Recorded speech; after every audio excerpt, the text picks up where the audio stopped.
Free perplexity pro. असल में हम ग्राहक नहीं, प्रोडक्ट हैं। एयरटेल ने जब परप्लेक्सिटी प्रो टूल को एकदम फ्री देने की घोषणा की तो सोशल मीडिया पर खुशी की लहर दौड़ गई। 17,000 रुपए का सालाना सब्सक्रिप्शन मुफ्त। अमेरिका में लोग इसी के लिए हर महीने $20, लगभग 1,700 रुपए देते हैं, तो हमें क्यों मुफ्त मिल रहा है? सच यह है, जहां कुछ मुफ्त मिलता है वहां ग्राहक आप नहीं, बल्कि प्रोडक्ट आप ही होते हैं। यही डिजिटल कंपनियों का असली खेल है। असली खेल क्या है? जब भी आप कोई सवाल पूछते हैं, चाहे हिंदी, इंग्लिश या हिंग्लिश में, कोई डॉक्यूमेंट या ऑडियो फाइल अपलोड करते हैं, तो आप दरअसल परप्लेक्सिटी के एआई को भारतीयों की सोच, भाषा, व्यवहार और भावनाओं का डेटा दे रहे हैं। ये कंपनी आपका डाटा अपने एआई मॉडल को और स्मार्ट बनाने में इस्तेमाल करती है।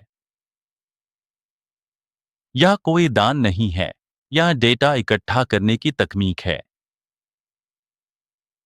भारत के 1.5 अरब लोगों का डिजिटल डेटा दुनिया के लिए सोने के खजाने जैसा है। अमेरिका वाले पैसे देकर इस्तेमाल कर रहे हैं, लेकिन भारतीयों का डाटा कंपनी मुफ्त में इकट्ठा कर रही है, जो उनके लिए कहीं ज्यादा कीमती है। पहले भी ऐसा हो चुका है। याद कीजिए जियो की शुरुआत। पहले सब कुछ मुफ्त, फिर हमें उसकी आदत लग गई और अब वही चीजें महंगी हो गईं।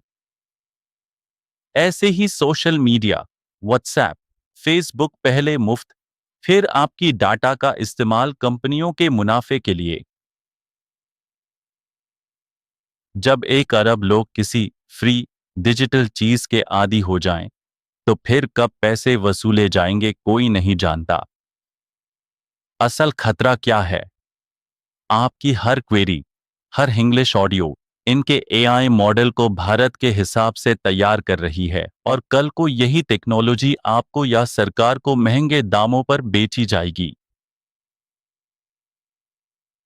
फायदा किसका? डेटा विदेश चला गया, मुनाफा भी वहीं गया। कुछ सवाल जो हमें खुद से पूछने चाहिए। डेटा का मालिक कौन? एयरटेल या परप्लेक्सिटी आपके डाटा का क्या कर सकते हैं? प्राइवेसी और डेटा सुरक्षा का क्या?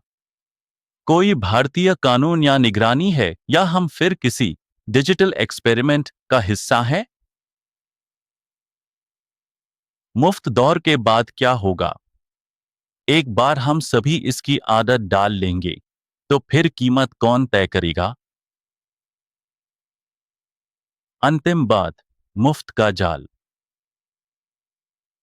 आज 17,000 रुपए वाला सब्सक्रिप्शन मुफ्त से खुश होने से पहले सोचिए, जब आप पैसा नहीं दे रहे, तो कंपनी आपसे ही किसी और तरीके से वसूल रही है।